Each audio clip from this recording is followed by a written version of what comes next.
안녕하세요. 이번 영상에서 제가 소개할 대상은 제네시스 GV70 차량입니다. 시간이 없습니다. 지금 당장 만나보러 가시죠.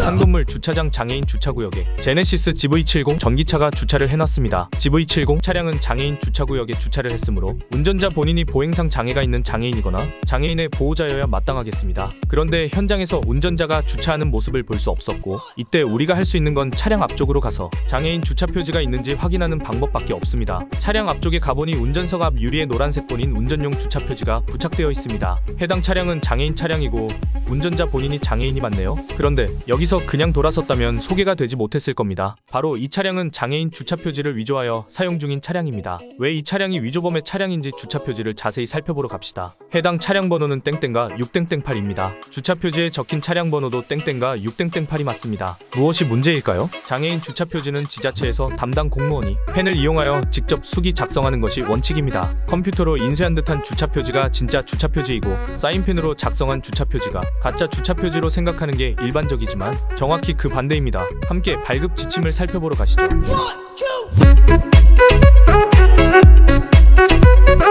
주차 표지는 이미 발급 당시에 코팅되어서 나오기 때문에 문방구에서 사용하는 허접한 코팅 기계로 코팅을 할 이유가 없습니다. 그런데 더 큰 문제가 있습니다. 눈치채셨나요? 이걸 눈치챘으면 현대자동차 직원이거나 당장 현대자동차에 입사 지원서를 제출하셔도 됩니다. 비밀은 발급일자에 숨겨져 있습니다. 이 주차 표지는 2017년 1월에 발급되었습니다. 하지만 제네시스 GV70 전기차는 2021년 광저우에서 세계 최초로 공개되었습니다. 제네시스 GV70 전기차는 2017년 1월에 세상에 존재하지 않았습니다. 차주가 미래에 뽑을 신차 차량 번호를 예측이라도 해서 5년 전에 미리 발급받았을까요? 마지막으로 확인 사살을 시켜줍니다. 바로 발급기관에 해당 표지를 발급한 사실이 있는지 직접 문의하는 겁니다. 바로 국민신문고로 달려갑니다. 해당 발급기관에 발급 사실이 있는지 민원을 넣습니다. 사적인 용도가 아님을 증명하기 위해 문제가 되는 표지 사진도 함께 첨부해줍니다. 현장에서는 바로 안전신문고 어플을 켜서 장애인 주차표지 부당 사용이 의심된다고 신고를 때려줍니다. 이 민원은 위반 발생지인 시청이나 구청에서 해당 차량이 장애인 차량이 맞는지 조회해서 처리하게 됩니다.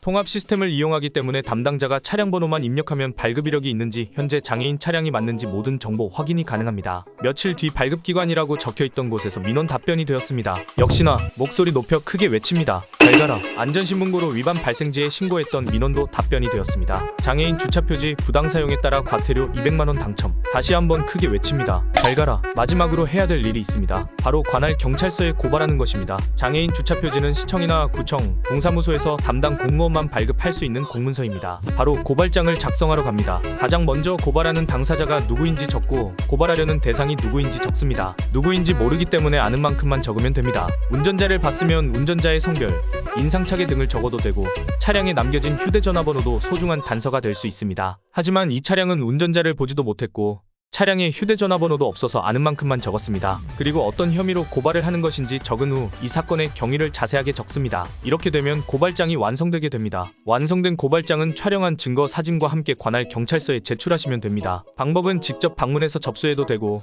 우편으로 보내셔도 되고 간편하게 국민신문고를 이용하셔도 됩니다. 사건이 접수되어 담당 수사관이 정해지면 본격적으로 수사가 진행됩니다. 수사가 진행되면 제일 먼저 차량 소유주가 용의 선상에 오르고 경찰서에서는 차량 소유주를 출석시켜 자세한 내막을 파헤치게 됩니다. 담당 수사관과의 통화를 들어보시죠. 고발장 보내주신 거 관련해서 좀 연락을 드렸어요. 네네. 차량이 제네시스 GV70 네네. 차량인데 네네. 이거 혹시 촬영하실 때 네. 차량 그 앞유리 쪽에 핸드폰 번호나 이런 게 별도로 있었던 거 촬영하는 게 있나요? 그거를 제가 확인을 못 해가지고, 이 차량이 비치가 안 돼 있었나요? 네, 보통은 제가 그런 것까지 다 같이 첨부를 해가지고 고발을 하는데, 당시 그 차량은 제가 그거를 확인을 못 해가지고, 알고 있는 정보가 그 고발장 내용에 작성한 게 전부거든요.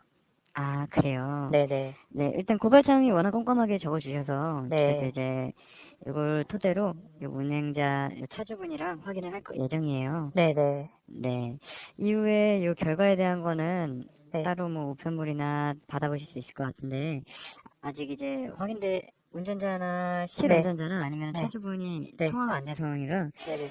수사 진행 이후에 안내 그거- 드리도록 하겠습니다. 여러 명의 위조범들을 잡으면서 주차 표지를 위조하게 된 다양한 이유를 알게 되었는데 내용을 살펴보면 어이가 없어 기가 막히고 코가 막힐 노릇입니다. 이 영상의 주인공은 결국 혐의가 인정되어 검찰에 송치가 되었는데 공문서 위조는 10년 이하의 징역형에 해당하는 중대 범죄입니다. 벌금형이 존재하지 않습니다. 벌금으로 때리고 싶어도 때릴 수 없고 혐의가 인정된다면 무조건 징역형입니다. 검찰에서는 수십일 동안 고민을 하더니 기소유예 처분을 했습니다. 기소유예란 검사가 범죄자의 범죄 혐의는 인정하지만 여러 가지 사정을 참작하여 기소하지 않고 마지막으로 선처해주는 처분입니다. 검사가 선처하지 않고 기소유예 처분을 하지 않았다면 재판으로 넘어가 법원에서 판사에게 용서를 구해야만 교도소에 가지 않을 수 있습니다. 왜 기소유예를 했는지 불기소 이유서를 청구합니다. 범인은 몸이 아픈 땡땡땡땡을 모시기 위해 공문서인 주차표지를 위조하셨다고 합니다. 어떤 방법으로 위조를 하게 된 것인지 확인해줍니다. 발급일자와 발급기관이 적혀있는 주차표지를 프린트로 출력해서 거기에 네임펜으로 차량번호 숫자를 쓰신 거네요. 결국 해당 주차장에서 다시는 이 차량의 모습을 찾아볼 수 없었습니다. 여기서 이렇게 무거운 범죄를 왜 저지르는지 궁금해집니다. 이유는 간단합니다. 비어있는 주차 공간을 찾아 굳이 주차장을 돌아다니지 않아도 된다. 휠체어를 내리거나 거동이 불편하신 분들이 문을 활짝 열어 편하게 승하차를 하라고 만든 공간인데 악질들은 문콕에 우려가 없는 공간으로 인식한다. 에이 설마 걸리겠어? 여태 안 걸리고 사람들을 잘 속였는데